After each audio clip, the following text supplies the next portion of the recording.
Let's go to 1 Peter chapter 1 again.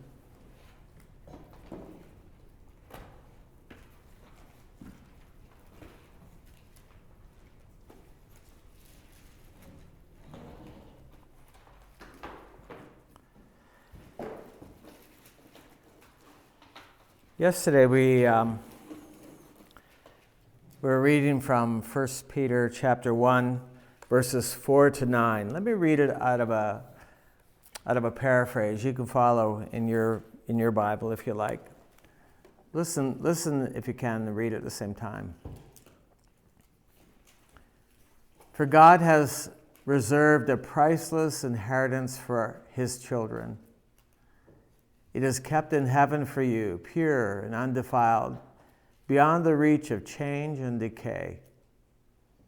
And God, in his mighty power, will protect you until you receive this salvation because you're trusting him. It will be revealed on the last day for all to see. So be truly glad. There's wonderful joy ahead, even though you have to endure many trials here, now. These trials are intended to test your faith, to show how strong and how pure it is. It is being tested as fire tests and purifies gold. And your faith is far more precious to God than mere gold. So if your faith remains strong after being tried by fiery trials, it will bring you much praise and glory and honor on the day when Jesus Christ is revealed to the whole world. You love him, though you've never seen him. And although you've never seen him, you live for him as though you had. This fills you with glorious, inexpressible joy now, but your final reward for trust in him will be the salvation of your souls. So there's lots of things in the kingdom that are now and not yet, that are progressive. And salvation is one of those things. There's salvation, and there's salvation to come. And people would, back in the 1800s, they wouldn't say so-and-so is saved. They would say they have the hope of salvation, because this thing's not over yet. And so we are working towards something. We're saved by faith. We're saved by his grace. But there's also this whole journey, this minefield between now and the time when you're home free, when it's finally over. When I was a kid, one of my favorite games that I discovered was a game called Stratego. Anyone play Stratego?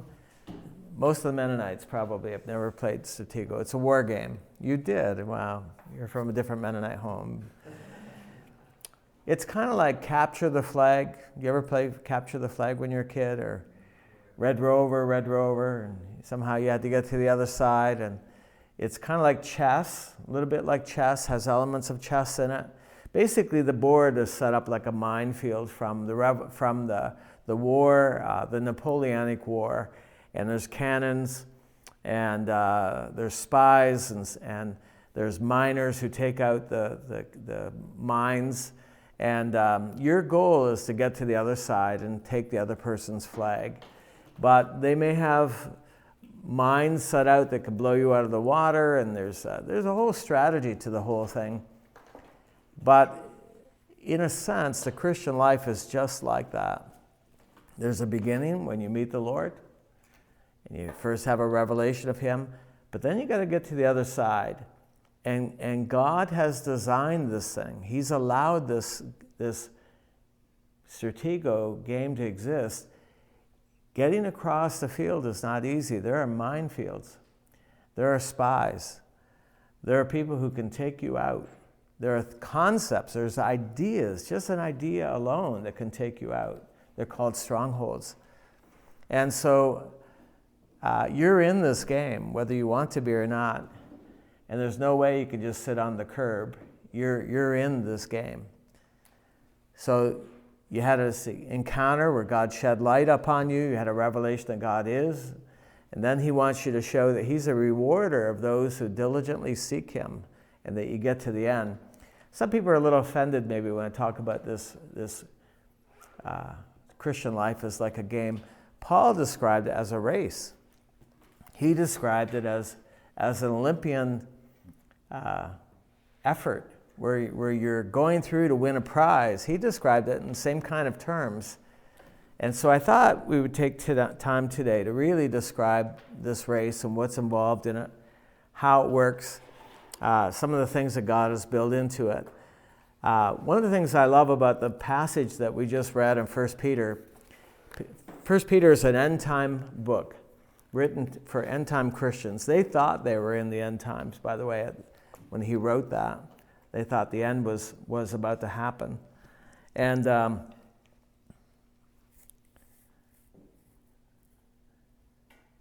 it's got some keys for us in this whole issue of running this race, this game of Stratego.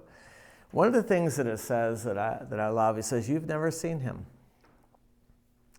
Yet the goal is to live for him as though you have. And that's how you show him you love him. So you're being tempted by something. That's in the minefields. That's in the Stratego board as you're crossing. There's real temptation. He's allowed for a real devil. He's allowed for real Christians and false Christians, real churches, false churches, real teaching and revelation and false revelation. He's allowed all that to exist. And you've got to navigate this whole thing. And part of the thing that keeps you going is the fact that you love him. You love him, though you've never seen him. Can you imagine how his chest must swell when he sees someone saying, I could give in to this temptation. No one's looking. I could give in to this, but I love him. And I want to please him. And I want him to be proud of me. And I'm going to stand before him. And I don't want him to be ashamed. I don't want me to be ashamed. And you navigate around that temptation because you love him, though you've never seen him. Well, he draws tremendous love from that.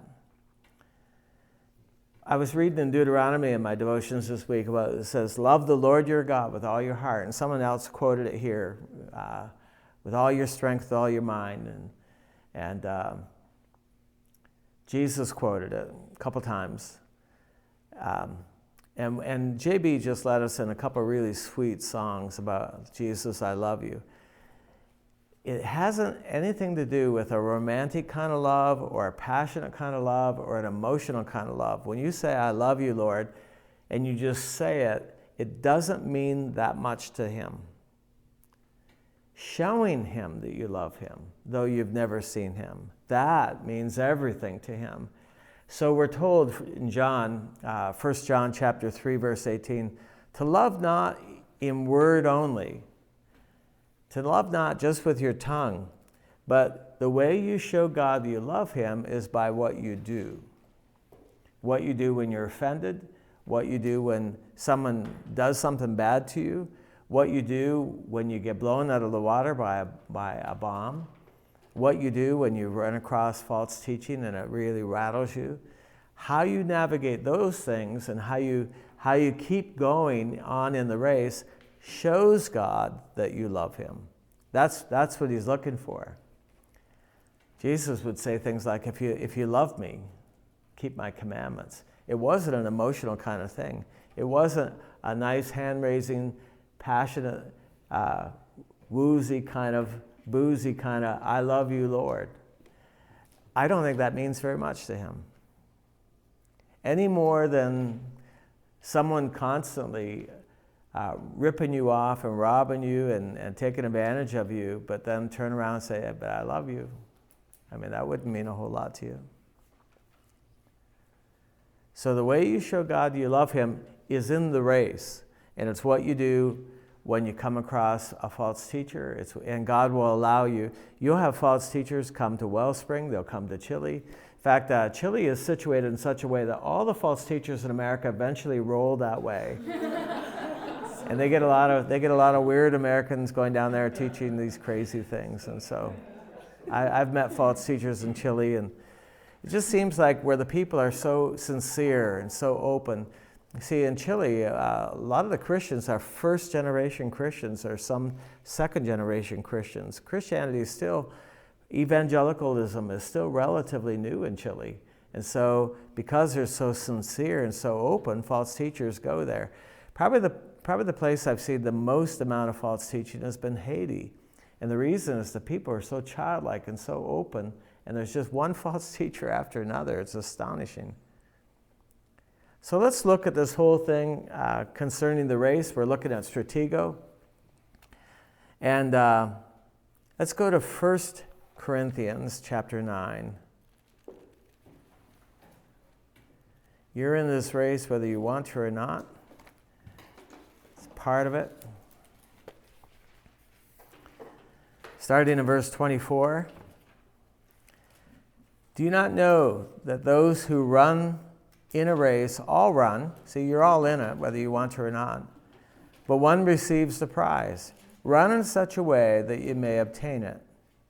And everyone who competes for this prize is temperate in all things. And that has to do with self-control. We spent about a week just talking about self, our selfish nature. That's one of the... It's not just that there's bombs and spies in this minefield that we're trying to navigate. We've also got this Trojan horse on the inside of us that would like to take you out. And so the only way we're going to get through this race is we're going to have to be temperate. So that means to be disciplined.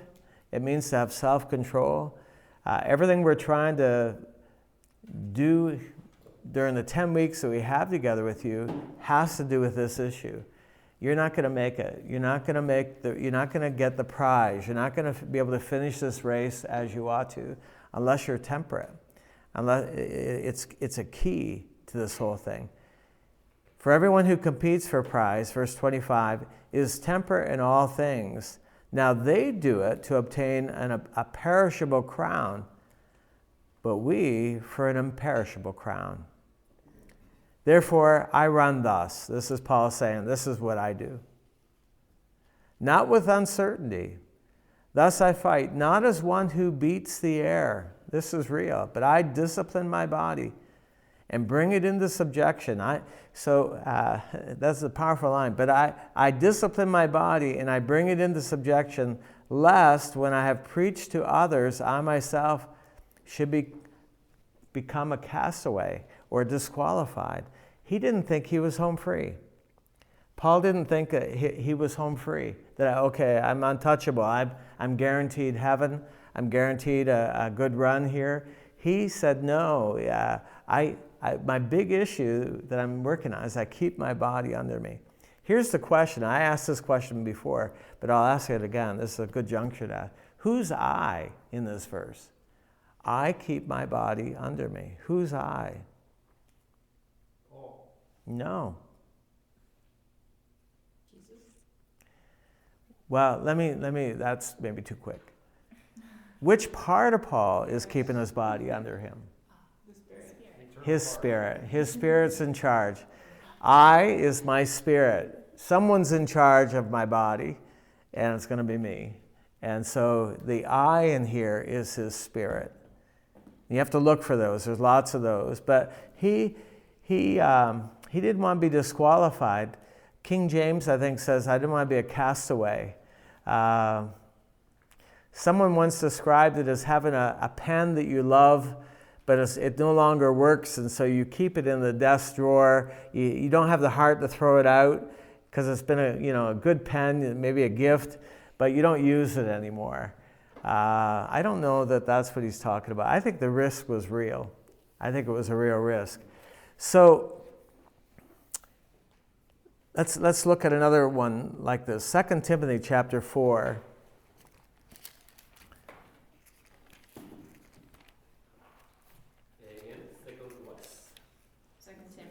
Second Timothy chapter 4.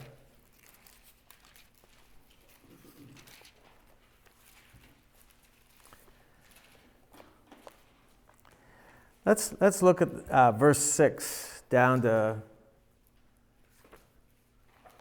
verse 10. For I am already being poured out as a drink offering, and the time of my departure is at hand. He's writing from prison, and he knew that this was all coming to an end. He's my age, by the way. Paul, around this time, is about my age when he's writing this. And he says, my departure is at hand. Remember we said the kingdom of God is at hand? That means it's now. It's close. I have fought the good fight. I have finished the race. I have kept the faith. Now this thing of faith is everything. The fact that you believe without proof really swells the heart of God. I mean, he says, look, they're doing this all by faith. They've never seen me, yet they live for me as though they have. That's faith. And someone else will say, prove it to me. And you say, I can't, man. I'm doing this by faith. I'm doing this because I believe that he is. And Paul says, I've kept the faith. Finally, there is laid up for me the crown of righteousness, which the Lord, the righteous judge, will give me on that day. And not to me only, but also to all who have loved his appearing. So he expected this amazing moment when he would stand 18 inches in front of Jesus, and Jesus would crown him with a crown of righteousness. And it's not that you're in the crowns. Like Noah's thinking, I wouldn't even look good in a crown. I don't want a crown. I had a guy say that to me one time. I'm not into crowns. I don't want a crown. And someone else standing nearby, they heard him and they said, but when God's handing out crowns, when Jesus is handing out crowns, you'll want something to cast down at his feet. You'll want something from him. It's whose it is again. So it's Jesus honoring you by saying, you ran this race. You'd never seen me, yet they beat you and you kept the faith when every ship you stepped on seemed like it sunk underneath you, and they threw you in prison and you kept going. Paul's race was amazing, amazing. And your race is your race. And he says, not just for me, there's this crown of righteousness for those who love his appearing. And it all happens on a single day called the day. It's the day of days. It's the last day. From this day forward, there's no more marked time. We go into eternity. But there's a literal day, a judgment day, when you'll stand before Jesus and there's no way out of it. You will be there. You will be there. And so what you do is you set that as your focal point, and that's what motivates you through the minefield of the Stratego game that we're in. Even though stuff will blow you out of the water, stuff will happen to you. People will disappoint you.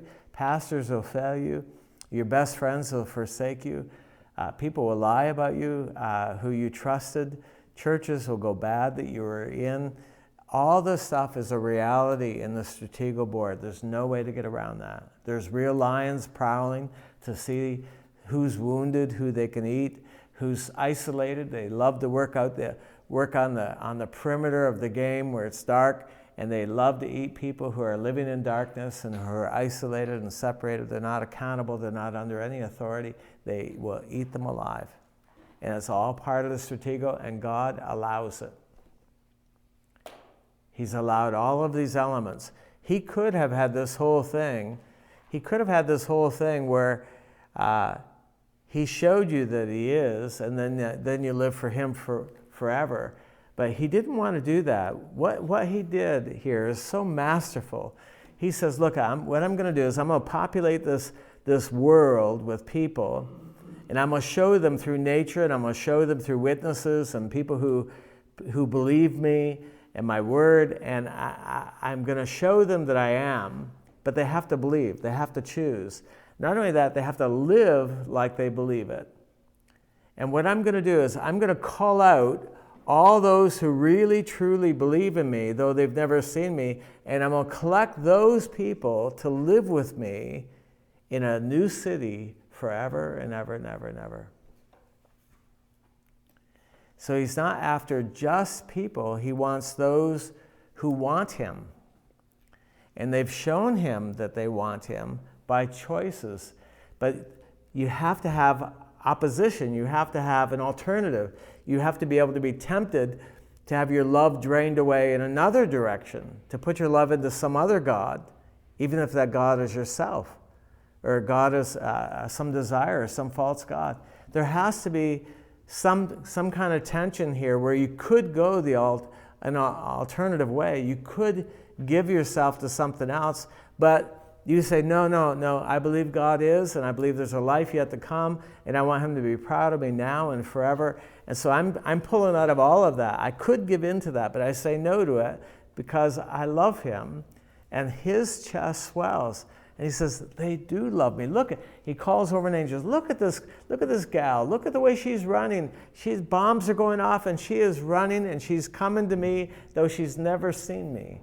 And she has every reason not to believe. She's been disappointed by loss. She's been disappointed by lies. She's been disappointed by personal hurts and tragedies, and yet she continues to love me. And he says, that's amazing. I want him to be mine, to have and to hold and to see forever. That's what this whole thing is all about. That's what this race is about. That's what Stratego is about. There has to be an alternative to the love of God that's always pulling at you, both within and without. And you say, no, I believe. I'm keep my faith. I'm going to keep my faith in the game. I believe that he is real. I believe I'll stand before him. I believe there'll be a reward for living for him. I could go the other way, but I choose to love him now. And he loves it when you talk that way. But it's not saying that you love him, it's showing him that you love him. No different than in a marriage when one of the spouses always says, I love you, but spends all the income on the wrong things and doesn't help out around the house and doesn't help with the kids and doesn't protect you and doesn't provide for you. There's no love in that. You can say, I love you. There's even a song down in Chile on a lot of major intersections. People will sell roses at stoplights. They have a bouquet of flowers, and the idea is maybe you're not getting along with your spouse, so you buy a bouquet of flowers to take on the way home. And these flowers have no smell, by the way. They're grown so quickly and artificially, they have no fragrance. So you can even stop and buy stoplight roses, but it will not change the fact that you don't really love them, because you don't love them by what you say, you love them by what you do. And God's the same way. Your kids are the same way. You can't just say, I love you and I'll buy you something. You have to show them that you love them. Now let's keep reading here. This gets really interesting. So he said, this is going to happen for those who love his appearing. Verse 9. Be diligent to come to me quickly. Verse 10. For Demas has forsaken me, having loved this present world, and has departed for Thessalonica. That's an amazing verse. That's an amazing little revelation.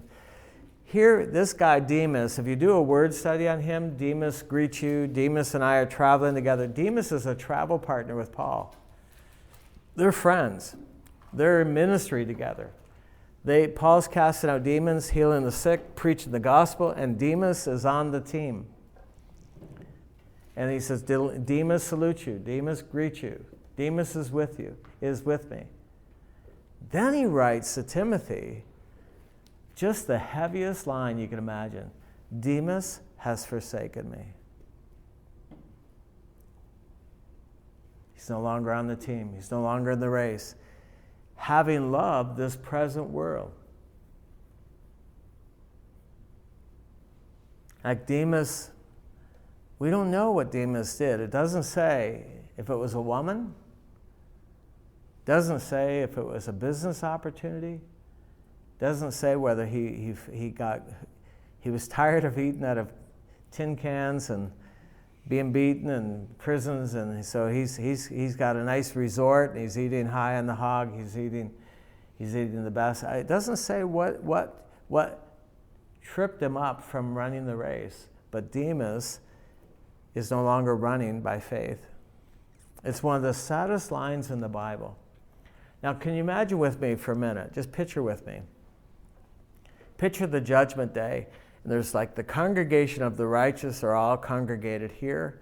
The congregation of the wicked, they're all brought out of hell, and their eyes are hurting, and they're coming out to the light. They've been in dark torment, and they're congregated all together. All the demons that ever existed over here, all the angels of God are there.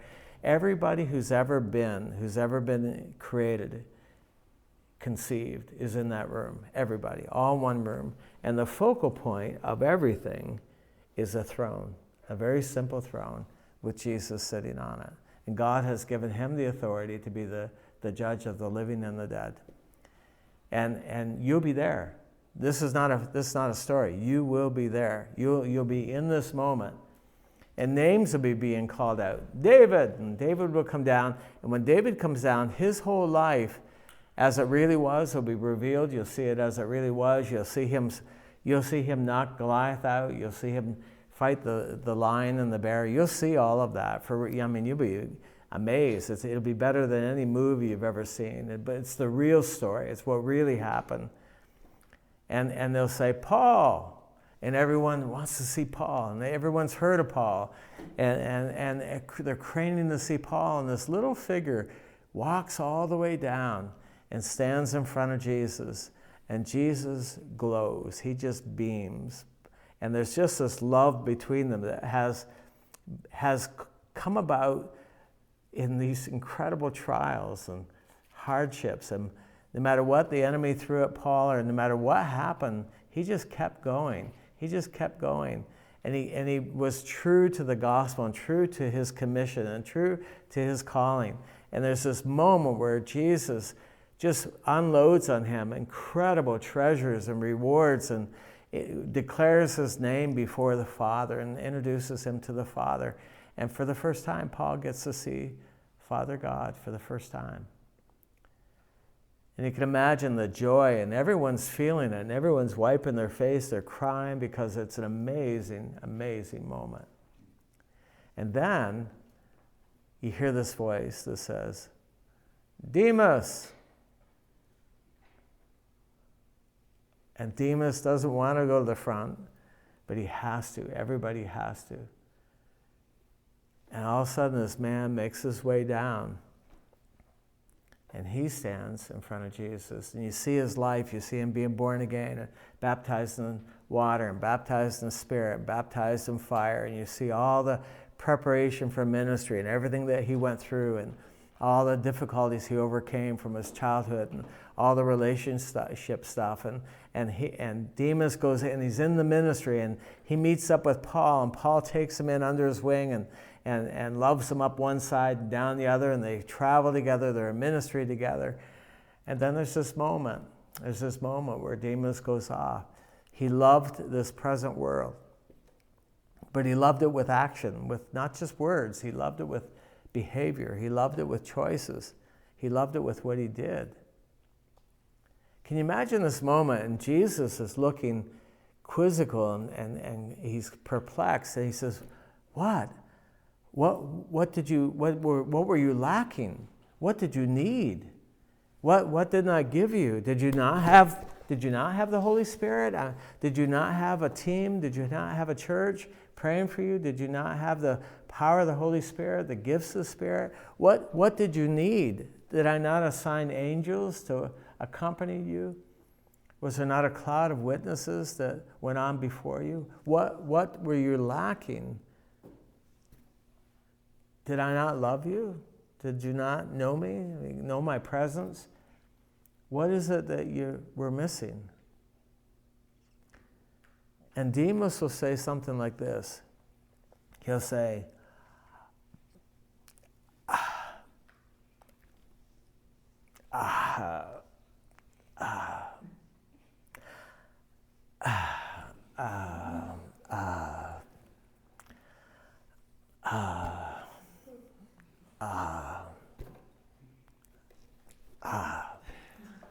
mean, what could he say?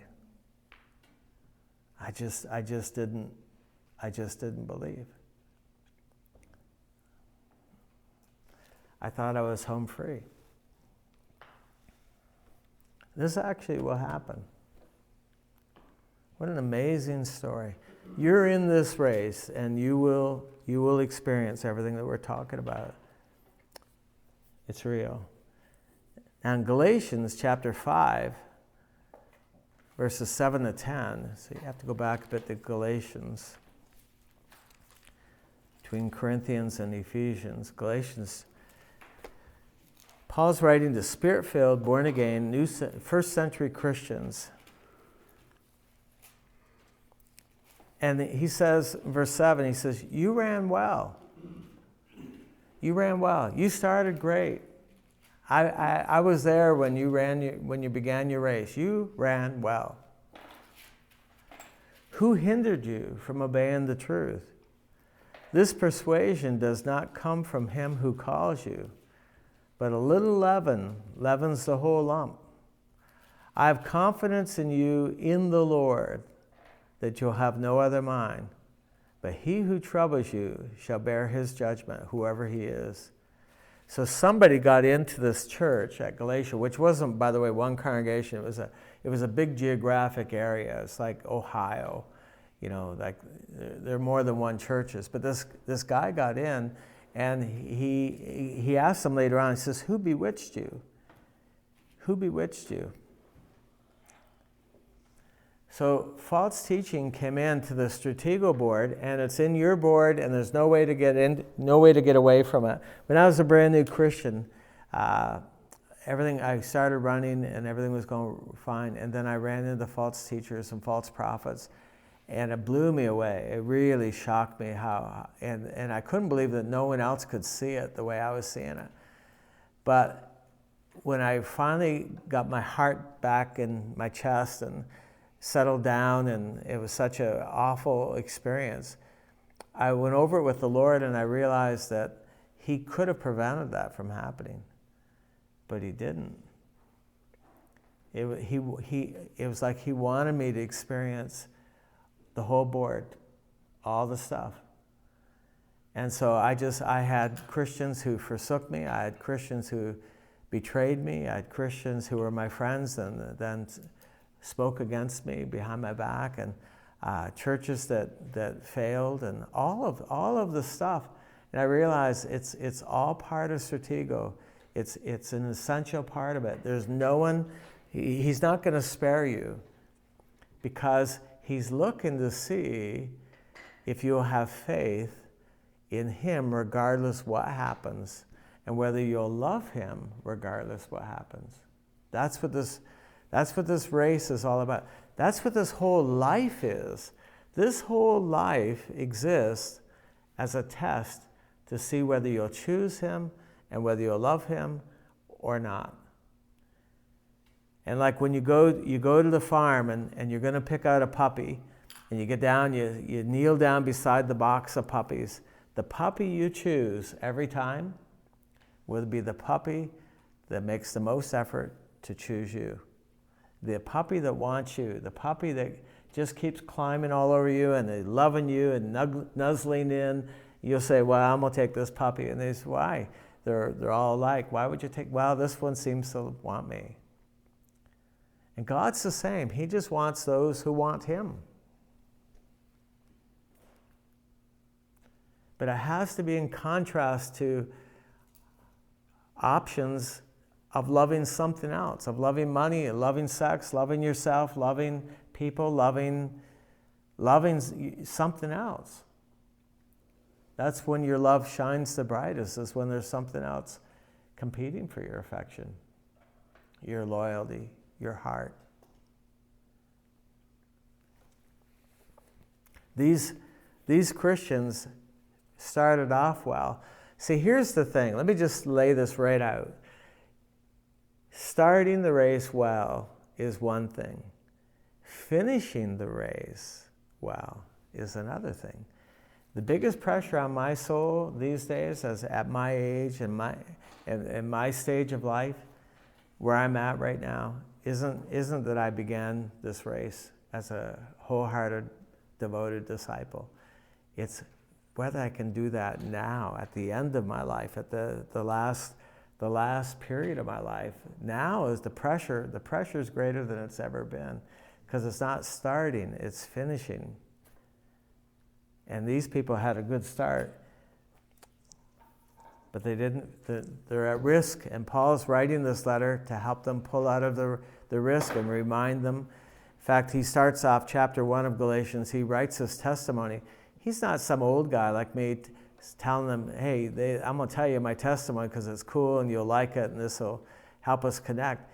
He's telling them how salvation works, how faith worked in the beginning and how it works exactly the same way all the way through. He was laying out for them where they were losing it by showing them how simple this salvation, how simple this race really is, how simple this whole thing really is. And he was laying that in to help them to say, just stay with the simple stuff. Stay with the stuff you did in the beginning. Stay with what you experienced in the beginning. What you experienced in the beginning is what you're going to need to carry your way all the way through. What got you saved is what's going to keep you saved. What got you into this thing with no merit is what's going to keep you in this thing with no merit. It's all the same thing.